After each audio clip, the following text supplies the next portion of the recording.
시청자 여러분 안녕하십니까? 뉴스 더 개벽입니다. 세계 곳곳에서 발생한 개벽 뉴스 알려드리겠습니다. 중국 연구진이 엔비디아의 주력 인공지능 칩을 크게 뛰어넘는 성능을 지닌 광학 컴퓨팅 칩을 개발했다고 발표하면서 글로벌 기술 업계가 술렁이고 있습니다. 기대와 흥분이 빠르게 확산되는 동시에 기술적 한계를 지적하는 회의론도 맞물리며 AI 반도체의 미래를 둘러싼 논쟁이 본격화하고 있습니다. 홍콩의 사우스차이나 모닝포스트는 12월 19일 상하이 자오퉁대와 칭화대 공동연구팀이 개발한 광자 기반 AI 칩 라이트젠을 집중 조명했습니다. 라이트젠은 빛의 속도를 활용해 연산을 수행하는 구조로 200만 개 이상의 광자 누련을 집적해 고해상도 이미지와 비디오 생성 같은 생성형 AI 작업을 처리할 수 있다고 연구진은 설명합니다. 연구를 이끈 천이퉁 교수는 성능 저하 없이 확장 가능한 새로운 칩 아키텍처를 제시했다며 속도와 에너지 효율 면에서 지속 가능한 AI로 가는 길을 열 수 있다고 밝혔습니다. 해당 연구 결과는 국제과학저널인 사이언스에 실렸습니다. 논문에 따르면 라이트젠은 초당 3.57 곱하기 10의 4승 테라연산의 처리 속도와 6.64 곱하기 10의 2승 TOPS와 와트의 에너지 효율을 기록했습니다. 이는 엔비디아의 A100 GPU와 비교해 100배 이상 뛰어난 수치라는 것이 연구진의 주장입니다. 이 소식이 전해지자 온라인에서는 엔비디아의 시대가 끝났다는 과장된 반응과 함께 중국의 기술 자립을 상징하는 성과로 평가하는 목소리도 나왔습니다. 반면 회의적인 시각도 적지 않습니다. 범용 GPU와 특정 AI 작업에 특화된 광자칩을 단순 비교하는 것은 부적절하다는 지적과 함께 A100이 이미 구형 제품이라는 점을 들어 최신 칩과의 비교가 필요하다는 의견도 제기됐습니다. 논문 성과와 실제 상용화 사이의 괴리를 짚으며 대량 생산과 안정적 제조 공정이 관건이라는 지적도 이어집니다. 그럼에도 이번 성과가 주목받는 이유는 미국의 첨단 반도체 수출 통제 속에서 중국이 새로운 계산 패러다임을 모색하고 있기 때문입니다. 홍콩 사우스차이나 모닝포스트는 라이트젠을 전통적인 실리콘 반도체 경쟁을 우회하려는 전략의 일환으로 평가했습니다. 전문가들은 광자 컴퓨팅이 장기적으로 AI 하드웨어의 한 축이 될 가능성은 인정하면서도 당장 엔비디아 중심의 생태계를 흔들기까지는 시간이 필요하다고 보고 있습니다. 사람의 유전자 DNA를 모두 펼치면 길이가 약 2m에 이릅니다. 이처럼 긴 DNA는 지름이 약 0.012m에 불과한 세포핵 안에 들어가기 위해 극도로 정교하게 접혀 있습니다. DNA는 히스톤이라는 단백질의 실처럼 감기며 이 결합체를 크로마틴이라 부릅니다. 크로마틴은 무작위로 뭉쳐있는 것이 아니라 특정 부위끼리 고리를 만들고 성질이 비슷한 영역끼리 모여 체계적인 공간 질서를 형성합니다. 미국 국립보건원이 주도하는 4D 뉴클레온 프로젝트 연구진이 인간 DNA 3차원 접힘 구조를 통합 분석한 대규모 지도를 공개했습니다.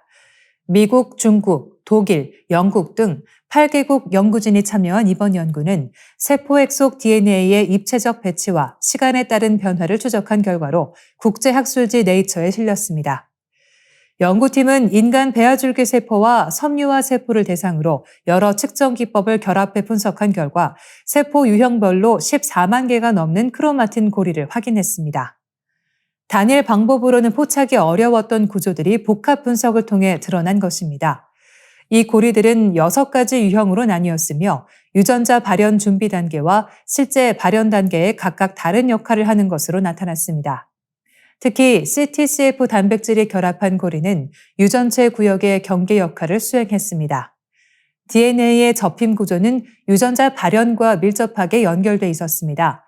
멀리 떨어진 유전자 조절 부위가 고리를 통해 유전자와 만나며 이러한 연결이 많을수록 유전자는 더 활발히 발현되는 경향을 보였습니다.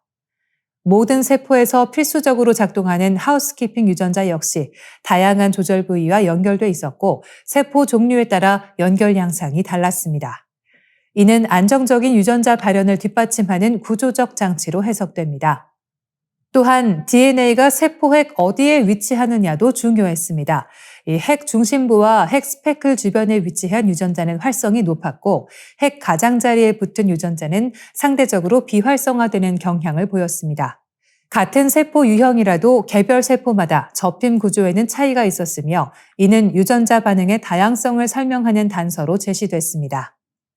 연구팀은 딥러닝을 활용해 DNA 염기 서열만으로 접힘 구조를 예측하는 데도 성공했습니다.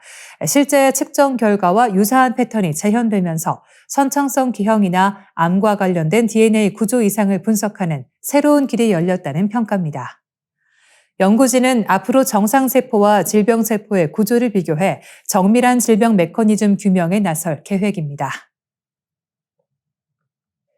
러시아가 요격이 사실상 불가능하다고 주장하는 신형 극초음속 미사일을 벨라루스에 전진 배치하며 유럽 안보 지형이 다시 흔들리고 있습니다. 핵탄두 장착이 가능한 이 무기는 서유럽 전역을 사정권에 두고 있어 우크라이나 전쟁을 둘러싼 군사적 압박 수위를 한 단계 끌어올렸다는 평가가 나옵니다. 알렉산드로 루카셴코 벨라루스 대통령은 12월 18일 연설에서 러시아의 신형 극초음속 중거리 탄도미사일 오레시니크가 이미 주요 진지에 배치돼 전투 임무를 수행 중이라고 밝혔습니다. 이 미사일은 밤하늘에 섬광을 남기며 번개처럼 목표물로 내리꽂히는 영상과 함께 공개됐고 러시아는 현존 방공체계로는 요격이 불가능하다고 선전하고 있습니다. 오레시니크는 핵탄두는 물론 재래식 탄두를 장착해도 파괴력이 핵무기급에 이르는 것으로 알려졌습니다. 최대 사거리는 약 5,500km로 벨라루스에서 발사할 경우 유럽 전역이 사정권에 들어갑니다. 러시아가 이 무기를 우크라이나와 맞닿아 있고 서방과 가까운 벨라루스에 배치한 것은 종전 이후 우크라이나의 서방 군대를 주둔시키려는 논의에 대한 직접적 경고로 해석됩니다. 블라디미르 푸틴 대통령은 이 미사일이 요격 불가하다고 거듭 강조하며 우크라이나 특별 군사작전의 목표를 반드시 달성하겠다고 밝혔습니다. 대화가 거부될 경우 군사적 수단으로 영토를 장악하겠다는 입장도 재확인했습니다. 러시아는 2014년 크림반도 병합 이후 우크라이나 영토의 약 5분의 1을 장악한 상태입니다. 유럽은 우크라이나를 방치할 경우 러시아의 위협이 자국으로 확산될 수 있다는 우려 속에 약 150조 원 규모의 재정 지원을 무이자로 제공하기로 결정했습니다. 러시아와 우크라이나는 영토 문제와 안전 보장안을 두고 입장차를 좁히지 못한 채 미국과 각각 별도로 만나 종전 논의를 이어갈 예정입니다. 푸틴 대통령은 도널드 트럼프 대통령 정부와의 대화에서 진전이 있었다며 유럽 역시 협상 의지를 보이길 바란다고 밝혔습니다. 북한 해커 조직 김숙희가 택배 배송조회 서비스를 사칭해 악성 앱 설치를 유도하는 새로운 공격 정황이 포착됐습니다. 연말 쇼핑과 크리스마스, 신년 선물 수요로 택배 물량이 급증하는 시기를 노린 전형적인 사회공학 공격으로 분석됩니다. 보안업체 NK화이트햇에 따르면 공격자는 문자나 이메일을 통해 배송 조회를 가장한 피싱 사이트로 이용자를 유인한 뒤 스마트폰에서만 확인할 수 있다며 QR코드 스캔을 유도했습니다. PC로 접속할 경우 보안상의 이유로 PC에서는 조회할 수 없다는 문구와 함께 QR코드가 표시돼 의심을 줄이는 구조입니다. QR코드를 스캔하면 가짜 보안 검사 화면이 나타나고 보안 앱 설치하기를 누를 경우 보안 배송 확인이라는 이름의 APK 파일이 내려받아집니다. 화면 구성과 문구는 정상 보안 앱과 매우 유사해 일반 사용자가 구별하기 어렵습니다. 그러나 해당 앱은 설치 직후 내부에 암호화되어 있던 또 다른 악성 APK를 복호화해 실행하며 원격 제어 기능을 수행하는 악성 서비스를 자동으로 등록합니다.